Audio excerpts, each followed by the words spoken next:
নমস্কার বন্ধুরা, আজকে তোমাদের সাথে আমি একটি বাটারস্কচ কেকের রেসিপি শেয়ার করব। এখানে আমি দেখো হাফ কাপ উষ্ণ গরম দুধ নিয়েছি।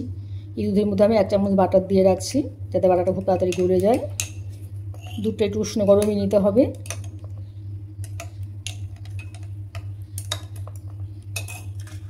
পাঁচ মিনিটের জন্য এটা আমি রেখে দিলাম। এখানে আমি শুকনো উপকরণগুলো প্রথমে চেলে নিচ্ছি। এখানে আমি নিয়ে নেব 2 কাপ ময়দা। এরকম ভরা ভরা 2 কাপ ময়দা আমি নিয়ে নেব। 2 কাপ ময়দা আমি নিয়ে নিলাম। এখানে হাফ কাপ নিয়ে নিচ্ছি এখানে আমি মিল্ক পাউডার।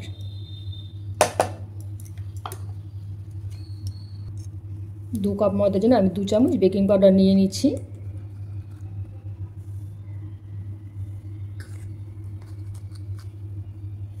দু চামচ নিয়ে নেব বেকিং পাউডার।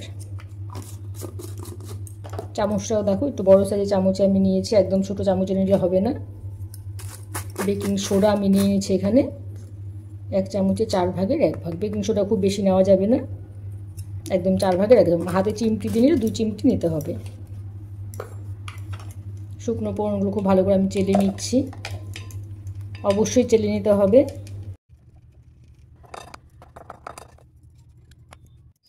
শুকনো উপকরণগুলো চালা হয়ে গেছে। লিকুইড উপকরণগুলো আমি একখানে মিশিয়ে নিচ্ছি। এই মিক্সি বাটিতে আমি চিনিটা গুঁড়ো করেছিলাম। এই মিক্সি বাটির মধ্যে আমি দিয়ে দিচ্ছি প্রথমে টক দই। আমি এখানে প্যাকেটের টক দই ব্যবহার করছি, তোমরা চাইলে ঘরে পেতেও টক দইটা ব্যবহার করতে পারো। টক দই এখানে আমি 1 কাপ নিয়ে নিলাম। এটা একদম সম্পূর্ণ নিরামিষ কেকটা আমি তৈরি করব, এখানে কোনো ডিমের ব্যবহার হবে না, তো টক দই অবশ্যই ব্যবহার করতে হবে। ওই কাপ মেপে 1 কাপ আমি সাদা তেল নিয়ে নিলাম। যে কাপ দিয়ে টক দই মেপেছি সেই কাপ মেপে 1 কাপ সাদা তেল নিয়ে নিলাম। 2 কাপ ময়দার সাথে এখানে আমি দিয়ে দিচ্ছি 1 কাপ চিনির গুঁড়ো। ঘরে নর্মাল চিনিকে আমি মিক্সিতে একটু গুঁড়ো করে নিয়েছি। সবটা আমি খুব ভালো করে আবার পেস্ট করে নিয়ে আসছি। খুব ভালো করে আমি সবটা মিক্স করে নিয়েছি। কেক টিনগুলো আমি রেডি করে রাখবো। এখানে 2টো কেক আমি তৈরি করব। এখানে দেখো একটা ছোটো মোল্ড নিয়েছি।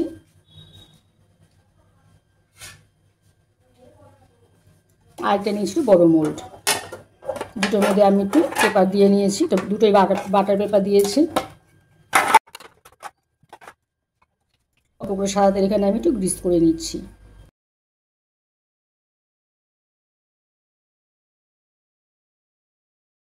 লিকুইড উপকরণটা এখানে আমি দিয়ে দিচ্ছি, দিয়ে খুব ভালো করে মিক্স করে নিচ্ছি। প্রয়োজনে অল্প দুধ এখানে ব্যবহার করতে হবে।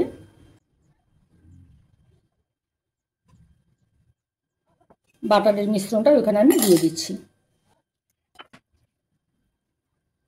এখানে অল্প দুধ লাগবে, এখানে আমি আর 2 চামচের মতো দুধ মিশিয়ে নিচ্ছি। কেকের ব্যাটারটা আমার একদম রেডি হয়ে গেছে। এখানে আমি 1 চামচ বাটারস্কচ এসেন্স মিশিয়ে নিচ্ছি। ব্যাটারটা আমার একদম রেডি হয়ে গেছে। দেখো এরকম একটা ব্যাটার তৈরি করতে হবে। দেখো একদম ছেড়ে দিলে রিবনের মতো পড়ে যাচ্ছে। এখানে আমি দিয়ে দিচ্ছি 1 চামচ ভিনেগার। যেহেতু নিরামিষ কেক, ভিনেগার দিলে কেকটা খুব তাড়াতাড়ি ফুলবে। 1 চামচ এখানে আমি ভিনেগার দিয়ে দিলাম। ভিনেগারটা দিয়ে খুব ভালো করে একটু মিশিয়ে নিচ্ছি।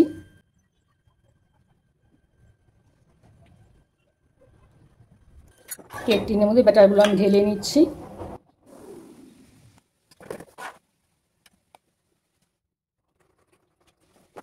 কেকটা আমি তৈরি করবো কড়াইয়ের মধ্যে। এই জন্য কড়াইটা আগে থেকে আমি প্রিহিট করে রেখেছি।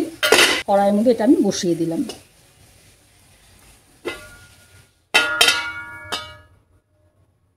ঢাকা দিয়ে আমি 40 থেকে 45 মিনিটের জন্য কেকটাকে বসিয়ে দিলাম।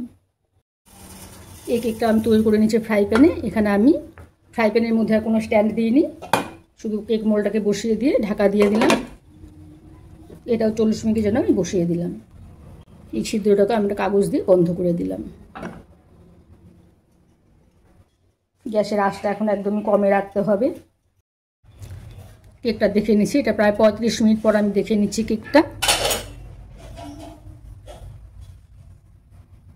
দেখো এখানে কেকের কোনো ব্যাটার লেগে নেই, কেকটা একদম রেডি হয়ে গেছে। সাইডগুলো দেখো একটু লেগে রয়েছে।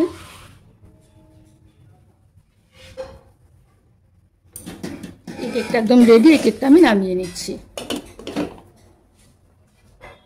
বাকি আরেকটা কেকও দেখে নিচ্ছি। এটা মনে একটু বড় কেক, এটা একটু সময় লাগবে হতে। এটা দেখো এখনো হয়নি, এখনো দেখো লিকুইড আছে ব্যাটারটা, এটা হতে একটু সময় লাগবে। এটা আবারও ঢেকে দিচ্ছি। 45 মিনিট পর এই কেকটাও আমি দেখে নিচ্ছি।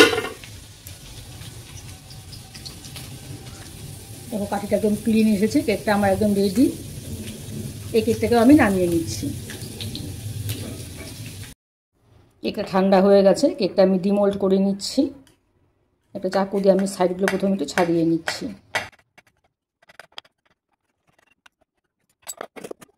পেপারটাও আমি উপর থেকে উঠিয়ে নিচ্ছি। দেখো কেকটা কত সুন্দর বেক হয়েছে,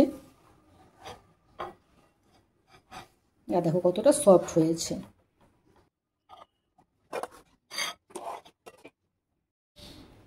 এই কেকটাও আমি ডিমোল্ড করে নিচ্ছি।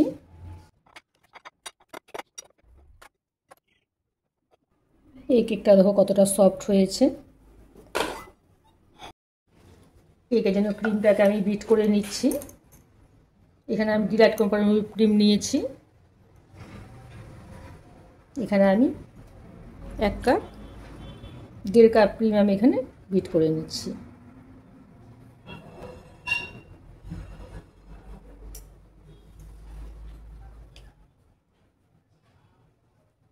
ক্রিমটা বিট করার আগে 7 থেকে 8 ঘন্টা আগে ডিপ ফ্রিজ থেকে বের করে তোমরা নর্মাল ফ্রিজে রেখে দিবে, তাহলে ক্রিমটা খুব ভালো সেট হবে। ক্রিমটাকে আমি বিট করে নিচ্ছি।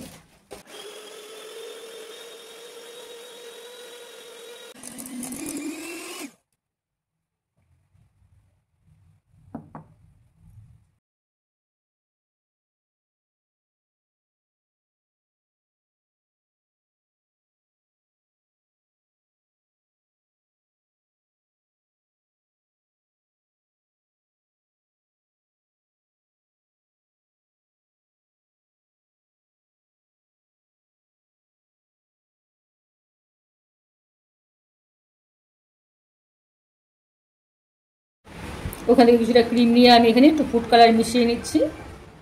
রেড ফুড কালার আমি এখানে মিশিয়ে নিচ্ছি।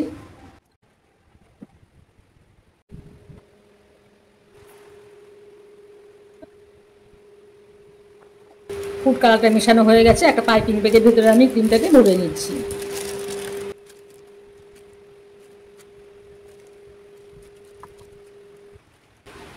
একটা বড় নজল আমি লাগিয়ে নিলাম। এখানে আমি এক পাশে একটু ফুল এঁকে দিচ্ছি।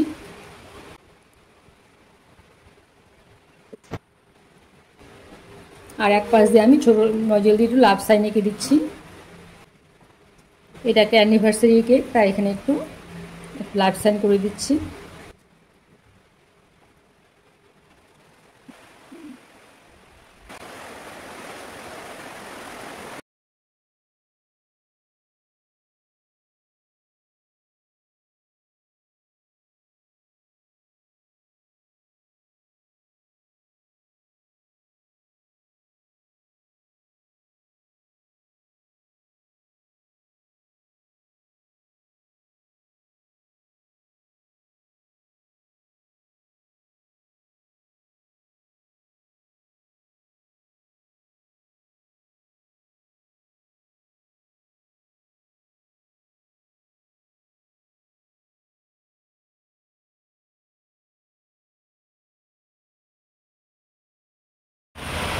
অ্যানিভার্সারি স্পেশাল কেকটা আমার বানানো হয়ে গেছে। দেখো ডিজাইনটা কত সুন্দর হয়েছে।